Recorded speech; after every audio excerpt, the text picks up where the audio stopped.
वंदे मातरम। शिक्षक साथियों और शिक्षा जगत से जुड़े कर्मचारी साथियों, जैसे कि आपको पता है आय व्यय यानी जो बजट अनुमान 2026-27 और संशोधित अनुमान 2025-26 इसके लिए तैयारी चल रही है और विभिन्न जो भी विद्यालय हैं या पीओ स्कूल से उनके लिए आदेश आ चुका है कि उनको इस तरह का बजट है वो संकलित करके अपने जो भी सीबीओ कार्यालय या जिला लेवल पे जहाँ भी इनको निर्देशित किया वहाँ जाकर के पेश करना है। अब इसके लिए बजट कैसे तैयार करेंगे, तो कुछ आंकड़े आपको चाहिए होते हैं। कौन कौन से आंकड़े चाहिए और कैसे आप डाउनलोड करेंगे। सामान्य रूप से भी जब भी जरूरत होती है तो कई साथियों को थोड़ी समस्या आती है कि विद्यालय में सैंक्शन पोस्ट कौन सी है, इसके अलावा किस किस पद में कितना वर्षवार खर्च हुआ। ये दो चीज़ें हैं, बहुत इंपॉर्टेंट है और कई बार इसकी जरूरत पड़ती है। तो आय व्यय अनुमान तैयार करने के लिए आपको कौन कौन सी सूचना चाहिए, तो पहला तो IFMS 2.0 से आपको सेकेंडरी और एलिमेंट्री विभाग जो भी आपके अंडर में है उन सभी के स्वीकृत पदों की हेड वाइज रिपोर्ट चाहिए कि आपको कौन कौन से पद किस किस हेड में स्वीकृत है।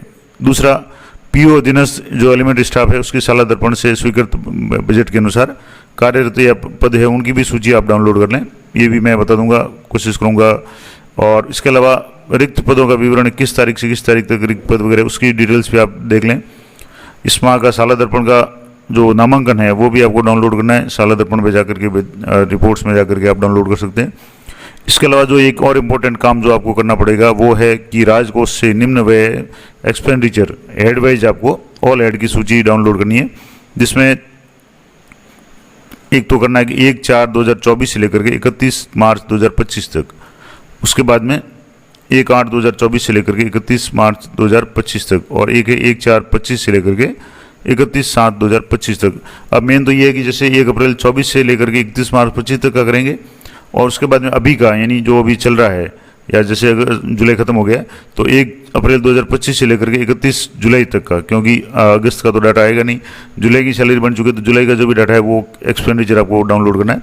इसके अलावा फिक्स पे कार्मिक कौन से हैं, उनकी एम्प्लॉय ID, नियुक्ति तिथि वगैरह वो सब आपको तैयार करनी है। इसके अलावा मार्च 25 जुलाई 25 में वेतन बिलों की इनर सीट है वो भी आपको डाउनलोड करके वेतन वृद्धि के साथ में आपको तैयार रखनी है। इसके अलावा 24-25 और 25-26 में बनाए गए चालान, जो भी चालान है जिसमें TC है, प्रवेश के अन्य जो भी चालान वगैरह है वो भी आपको साथ में रखने पड़ेंगे, उनकी भी आवश्यकता पड़ेगी। उसके अलावा वर्दी भत्ता है, विकलांग भत्ता है, कैशियर भत्ता है या बोनस वगैरह के लिए जो भी कार्मिक है उनकी सूची भी आपको तैयार करनी पड़ेगी। इसके अलावा 25-26, 26-27 में सेवानिवृत्त होने वाले जो भी कार्मिक है उनकी सेवानिवृत्ति तिथि और उनकी भुगतान योग्य अनुपयोजित उपार्जित अवकाश यानी 300 PL लगभग जो भी इनका बजट बनता है उसका भी आपको एक एस्टिमेटेड उसमें बनाना पड़ेगा। इसके अलावा किसी प्रकार का TA या एरियर बकाया है उनकी भी सूची चाहिएगी। RACIT कोर्स के पुनर्भरण के लिए अब तक कितना व्यय या कितनी मांग है वो भी आपको एंटर करनी पड़ेगी। और महात्मा गांधी विद्यालय में जो शिक्षक वगैरह लगे हुए हैं उनके लिए भी आपको तैयार करना पड़ेगा। मैं कोशिश करूँगा कि अगली वीडियो में विस्तार से आपको ये बता दूँ और इसके लिए आपकी जो भी संबंधित DO ऑफिस हैं, जिला शिक्षा अधिकारी महोदय हैं, उनके आदेश के अनुसार आपको ये सारी एक्सेल में तैयार करके उसकी हार्ड कॉपी और सॉफ्ट कॉपी दोनों आपको, जैसे सॉफ्ट कॉपी पेन ड्राइव में ले जाएं, हार्ड कॉपी इसकी प्रिंट करके भी ले जाएं।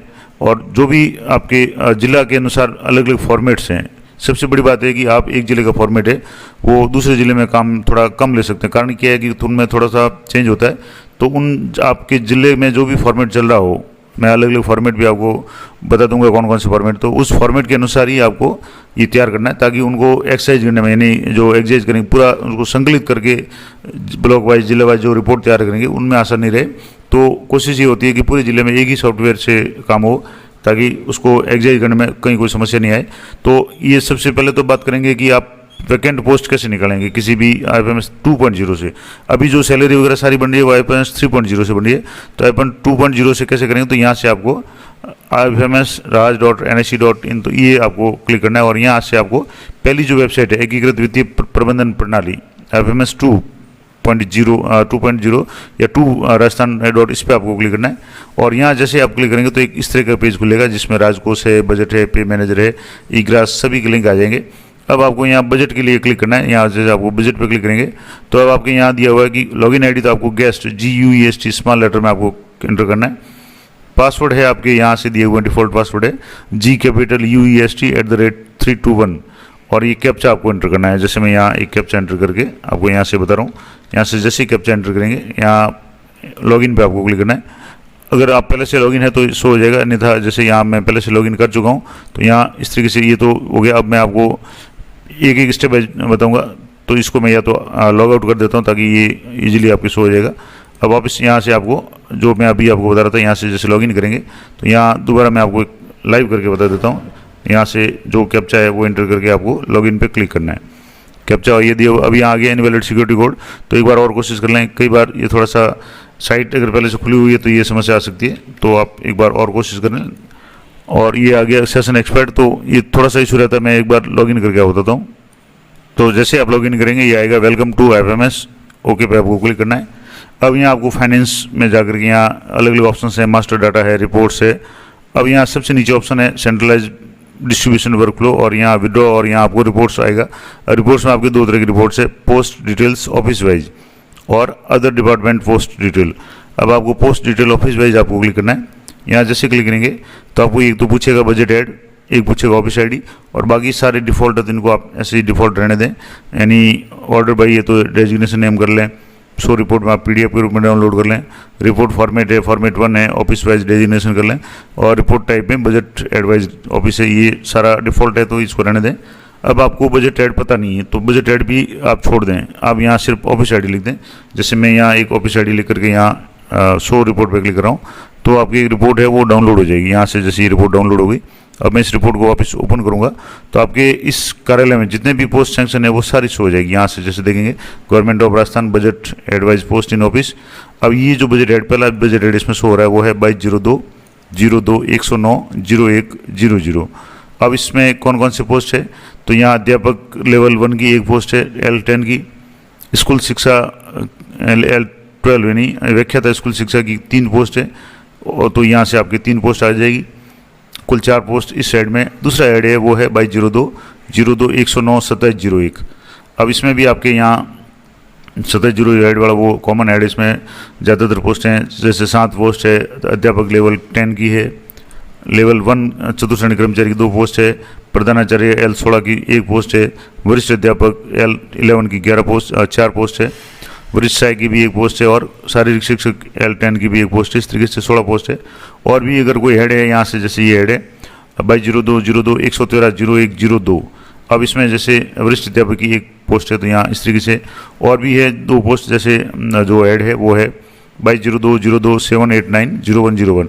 अब ये जो पोस्ट है उप प्रधानाचार्य की L14 की पोस्ट है 1 है, कंप्यूटर बेसिक कंप्यूटर अनुदेशक BCA की L8 की 1 पोस्ट है। इस तरीके से 2 पोस्ट होगी, तो टोटल पोस्ट वगैरह आप यहाँ से डाउनलोड कर सकते हैं।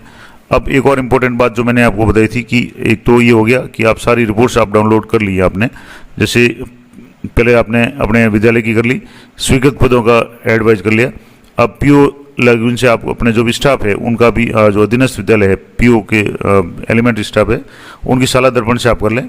अब और एक इम्पोर्टेंट जानकारी मैं आपको और दोहराऊं कि ये जो राजकोष से आपको व्यय विवरण एक्सपेंडिचर एडवाइज ये कैसे डाउनलोड करेंगे, इसमें 2 रिपोर्ट आपको करनी है। एक करनी है 1/4/2024 से लेकर के 31 मार्च 2025 तक, और 31 मार्च के बाद में 1 अप्रैल 25 से लेकर के 31 जुलाई 25 तक। ये 2 टाइप की रिपोर्ट है वो आपको डाउनलोड करनी है। तो इसके लिए आपको वापस यहाँ ये एडवाइस था, यहाँ से आपको वापस फाइनेंस जो था इस पर क्लिक करके जो नीचे जो ऑप्शंस हैं यहाँ से अलग अलग ऑप्शंस हैं, तो यहाँ मैं आपको वापस दोबारा बता देता हूँ। यहाँ जैसे इस पर आपको नहीं जाकर के वापस इसके होम पेज पे जाना है, यानी इसको आप वापस बैक पे जाना है। यहाँ से जैसे लॉग आउट कर लें इसको। अब लॉग आउट करने के बाद में ये तो बजट में तो आपको पोस्ट में मिलेगी, लेकिन आपको जो एक्सपेंडिचर था खर्च है वो आपको यहाँ राजकोष में मिलेगा। तो आपको यहाँ राजकोष ट्रेजरी मॉड्यूल इस पर आपको क्लिक करना है। यहाँ जैसे आप क्लिक करेंगे तो यहाँ आपके सामने यूजर नेम पासवर्ड मांगेगा। अब यूजर नेम और पासवर्ड आप यहाँ देख लें। यूजर नेम तो आपके यहाँ लॉगिन का तो है user name G capital UEST यानी गेस्ट कैपिटल लेटर में, और पासवर्ड है I कैपिटल FMS और H है, और उसके बाद में 921। तो ये आप यहाँ कर दें, जैसे यहाँ मैंने कर दिया। यहाँ GUEST यानी G कैपिटल में, बाकी सारे स्मॉल में, और इसके बाद में यहाँ आपको जो पासवर्ड डालना है वो I कैपिटल FMS और उसके बाद में H करके 921, ये जो पासवर्ड डालना है। उसके बाद में आपको यहाँ से जो कैप्चा है, अब कैप्चा यहाँ स्मॉल लेटर कैपिटल लेटर आप जरूर देख लें, जैसे G और E और उसके बाद में 1 और FT, ये जो स्मॉल और कैपिटल लेटर को आप एक बार देख लें, और यहाँ से आपको लॉगिन पे क्लिक करना है। अब यहाँ से जैसे ये लॉगिन हो जाएगा, welcome in treasury accounting system. अब आपको यहाँ से जो मैंने अभी आपको बताया था कि ये रिपोर्ट्स डाउनलोड करनी है, एक्सपेंडिचर रिपोर्ट वह विवरण डाउनलोड करना है 1/4/2024 से 31 मार्च तक का पहला। तो यहाँ आप जैसे यहाँ देखेंगे तो यहाँ ट्रांजैक्शन स्टेटस में यहाँ आपके देखेंगे डीडीओ वाइज एक्सपेंडिचर रिपोर्ट, ये आपको पहला ऑप्शन है, इस पर आपको क्लिक करना है। यहाँ जैसे क्लिक करेंगे तो आपको फ्रॉम डेट, तो मैंने अभी आपको डेट बताई कि आपको 1/4/2024 से करना है और 31 मार्च तक। तो यहाँ से 1/4/2024 कर लें, यहाँ 24 कर लें, 1/4 यानी 1 अप्रैल से करना है। तो यहाँ से 1/4/2024 से लेकर के 31 मार्च 2025 तक, तो यहाँ से आपको मार्च सेलेक्ट कर लेना है और 31 मार्च यहाँ से आपने सेलेक्ट कर लिया। अब यहाँ आपको ट्रेजरी कोड सेलेक्ट करना है, आपकी जो भी ट्रेजरी है ड्रॉप डाउन लिस्ट में से आपको अपनी ट्रेजरी है वो सिलेक्ट करनी है। तो जो भी ट्रेजरी आपकी यहाँ लगती हो वो यहाँ से सेलेक्ट कर लें, जैसे मैंने ये सिलेक्ट कर ली ट्रेजरी। अब बजट हेड आप यहाँ से रिपोर्ट डाउनलोड कर चुके हैं। तो जैसे मान लो ये बजट हेड है, मैं जो 27/0 वाला था इस पर आपको बता देता हूँ, ये 22/02/02 109/27/01। तो अब आपको यहाँ जो भी बजट हेड है उस पर आपको क्लिक करना है, यहाँ आपको इंटर करना है। तो यहाँ से जैसे शुरुआत से यहाँ से आप करें तो 22/02/02 109 और 27/01 ये या आपने बजट हेड डाल दिया। क्राइटेरिया आप ऑल की जगह आप डीडीओ आईडी या डीडीओ कोड से कर लें, ज़्यादा आसानी रहेगी। तो डीडीओ कोड की वैल्यू है तो यहाँ से आपको डीडीओ कोड एंटर करना है, आपका जो भी डीडीओ कोड है वो करना है। ऑब्जेक्ट हेड आपको यहाँ से किस टाइप की आप रिपोर्ट डाउनलोड करना चाहते हैं, तो यहाँ अलग अलग ऑप्शन है। पहला ही ऑप्शन है संवेतन वाला, तो इसको आपको संवेदन वाला करना है। बाकी टीए के अगर आप निकालना चाहें तो यहाँ से आप टीए का अलग से यहाँ से निकाल देंगे, यात्रा व्यय वाला। और कोई अगर रिपोर्ट डाउनलोड करना चाहते हैं यहाँ से कर सकते हैं। अब मैं जैसे इस वेतन का ही बता रहा हूँ, बाकी दोनों आप ब्लैंक छोड़ दें, BFC टाइप एड टाइप ये ऑल कर दें। और यहाँ रिपोर्ट में दो ऑप्शन है, सिंपल और PDF। आप PDF रूप में डाउनलोड करना चाहें तो यहाँ से आप इसको PDF सेलेक्ट करके सबमिट पे क्लिक करेंगे। यहाँ जरूर ध्यान रखें कि 1/4/2024 से लेकर 31 मार्च का अलग निकलेगा, 1 अप्रैल 2025 से लेकर के 31 जुलाई तक का अलग निकलेगा।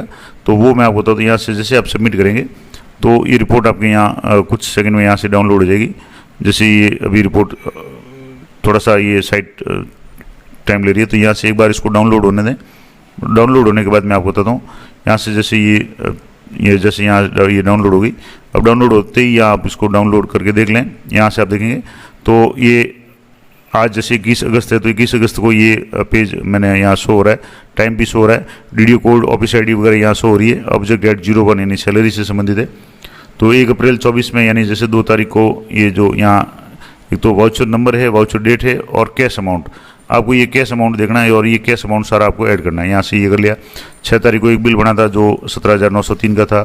13/4 को एक बिल बना था वो 56,250 का था। 24/4/2024 को एक 24,200 है। इस तरीके से इसको आपको इस रिपोर्ट में सभी को आपको जोड़ देना है। यहाँ वैसे जोड़ भी आ जाएगा, ऑब्जेक्ट हेड वाइज यहाँ टोटल जोड़ आ जाएगा, ऑफिस आईडी वाइज जोड़ आ जाएगा, तो इसी आपके यहाँ से आ जाएगी। तो ये एक अमाउंट है आपको यहाँ से निकालना है। एक तो काम ये हो गया। दूसरा काम मैंने आपको बताया था कि यहाँ से 1 अप्रैल 2024 की जगह यहाँ 31 मार्च की जगह 1 अप्रैल 2025 करना है। यहाँ से जैसे 24 की जगह यहाँ आप 25 कर लें और 1 अप्रैल 25 यहाँ से 1 अप्रैल 25 से लेकर के अब यहाँ 1 अप्रैल 25 कर लिया। अब यहाँ आपको वापस जुलाई करना है, जैसे मार्च की जगह यहाँ आपको 31 जुलाई 25 तक करना है। तो यहाँ से जैसे 31 जुलाई 25 कर लिया। मैं आपको दोबारा बता देता हूँ। यहाँ पहली रिपोर्ट आपने डाउनलोड कर ली 1/4/2024 से लेकर के 31 मार्च 25 तक। दूसरी है 1/4/2025 से 31/7/2025 तक। तो यहाँ आपको 31/7/2025 कर लिया। ट्रेजरी आपके वही रहने दें, बजट ऐड आपको वही रहना है, वेतन का ही निकालना है।